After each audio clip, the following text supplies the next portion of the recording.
I first met Bill a couple years back. He was in the process of reschooling and was in the social service worker program. He was doing a placement, I believe at the time, at the Kinawea Legal Clinic. And just his enthusiasm for the work as an intern student really sort of instantly made me feel like this was somebody that I want to get to know better. And so over the course of his placement, we were able to work together on several committees dealing with some of the most difficult social issues around homelessness and poverty, and really wanting to make a change and a difference in people's lives. But him himself had been through a very difficult situation in losing his career work. Well, I worked here for 29 3/4 years. I think the biggest impact was the day I realized that the mill was done. It was going to close. It was actually in August. They announced on the radio that they were cutting out the lower converting department. Their focus was on cost savings. Because of the large number of employees in that area, they decided that's what they wanted to close, even though that area was always the one that made the highest profit per ton. So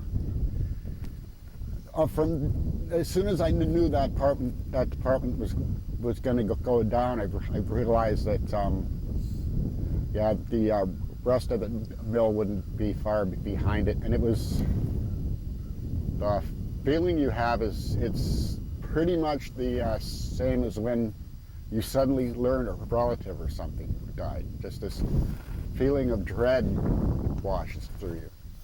But on that last day, when I drove out of here for the last time, I got maybe almost to the intersection, and I just had to stop and pull over to the side, and just this strange feeling of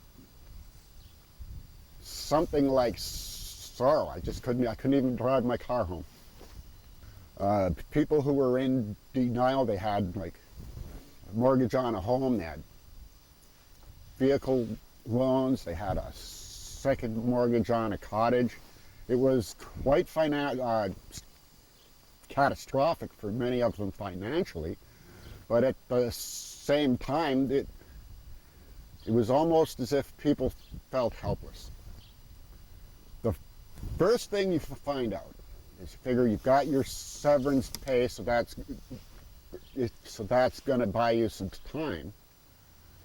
But the first thing government does is make that completely useless to you. They have a calculation where you can't collect EI or anything until that's been used up. Some people at that point, when they got their severance pay, they took it and they paid down debt and they did this, that, and the other thing, but they still had like a 9 to 10 month waiting period before they could actually collect EI. So even though they paid down that stuff to reduce the costs, some people lost their homes, lots of people lost vehicles, and they just simply didn't have anything to live on at all. You can't do anything, and then it seems every time you try, there's something either preventing you or a lot of people in the way. For example, you pull yourself together, you'd go to a place you heard was taking resumes, and you'd get there, and you'd be standing in a line of 100 or so other people you used to work with your resume in your hand. You just develop a feeling of hopelessness, and down you go. Eh? This was an emotional depression. Yeah, it was. It permeated everything. Like even doing a small chore around the house, you'd hit some little lump or bump, and you just like, oh, let's go back and lie on the couch. And yeah. Well, I forced myself to try and get proactive again. So, like we all lost our supplemental health care benefits and everything, so I started researching that and posting what I learned upon a message board that the Labor Adjustment Office had. And the head coordinator of that organization invited me in for peer training. So we did that, and I started working out of the office, and we just had kind of an engagement process. If the person was in any kind of state where they could look for work or anything, they could still pop in, have coffee, hang out. We had quite a bit of that. Eventually would help people with the basics, resumes, cover letters, matching skills they have to jobs, but under that there was a lot of other things happening, like family dynamics were shifting dramatically. It's like the power quotient in a family, right? Instead of a guy being a breadwinner as he had been for years, now all of a sudden he's helpless, and his interactions with his kids change, with his wife change. We saw quite a bit of family strife. Learned about more than a tiny bit of family violence. Drinking problems manifested. In several cases, people couldn't afford to have their kids in hockey or whatever kind of activities they had to provide structure for them. What was perceived as good kids began to be turning up in juvenile court. And there was quite a bit of strife on that level. Yeah, and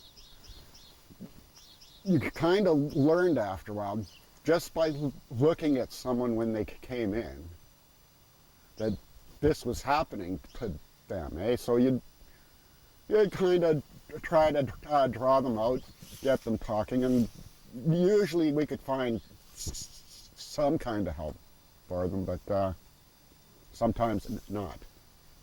A couple of people intimated that when they first lost their jobs, their friends were supportive of them and everything, but then bit by bit they began to back off. And stigma of being unemployed, it was like people were looking down at you for them. People expressed that in various ways. A friend of mine who also who also worked here, he works with the Salvation Army now, and he says quite often on food bank day he sees a lot of former co-workers in there, and you have to understand, these are people who were capable.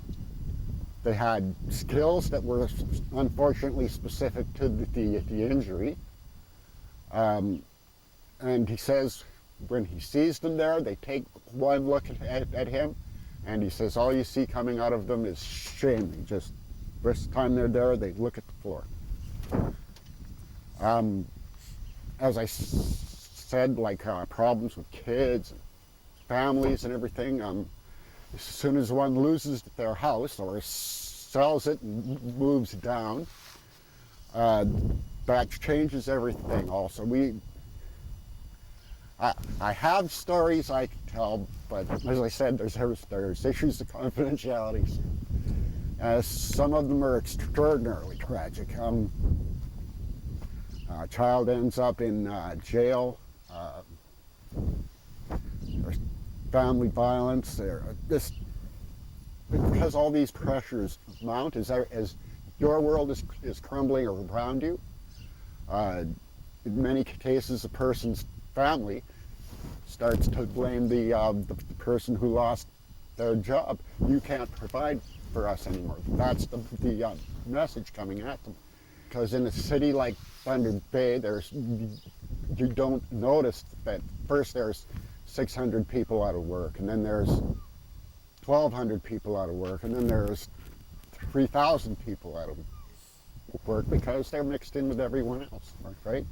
You notice a lot of extra late model used cars on the car lot and things like that, but that's about it.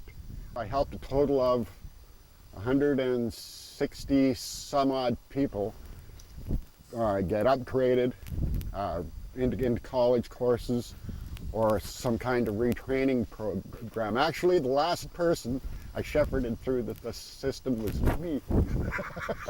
I upgraded myself, and then after everything I'd seen happening to the people around me, and seeing how the services treated people, how the need wasn't there, and in a lot of cases, how the understanding of what was happening to people wasn't there. So I retrained to be a social service worker, as a matter of fact.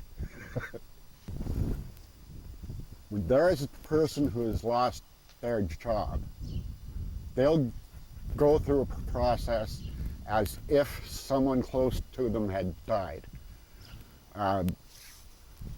They need your help. They need your friendship. I think people have a tendency to look at a person going through hard times and think to themselves, but for the grace of God, there go I. And they don't want to see that. So be there for your friends when that happens. That's all you have to have. That's all you can do is support your friends. So please do that. Don't stigmatize them. The job market, even today, after that big flash of people, the job market today is even still very tough. Consider February's numbers Canada-wide. 28,000 full-time jobs were lost and 15,000 part-time jobs created. I've seen people persecuted because they wouldn't take a $10 an hour job. If you have a wife and 2 children, can you afford to have a $10 an hour job? I think what Bill's experience, and just Bill himself, has to teach all of us is that, you know, a positive attitude and a real dedication to the new work you're pursuing, or just to life in general, has a real positive impact on those around you, and then on yourself eventually as well. So what I mean by that is just the way that he threw himself into his reschooling and retraining with such enthusiasm and such compassion for those that he was working for, in behalf of, and with, just really was a huge inspiration and a huge lesson for all of us. And I want people to see that. I want them to see that, you know, with the right attitude, a lot can be accomplished. I was lucky. That's all. I started planning ahead as soon as I realized what was going to happen. I was fortunate my children were already grown up, educated, and gone. I was lucky I blundered into the labor center, and the contacts I made there and what I learned helping other people allowed me to help myself. But compared to what so many other people have gone through and are still going through, I was lucky. I came out ahead, but there are still approximately 3,000 people who still haven't found work. They're on social assistance. They're dealing with age bias. The skills they had were specific to this industry, so they're unskilled laborers in their 50s, and they're struggling. So have some compassion.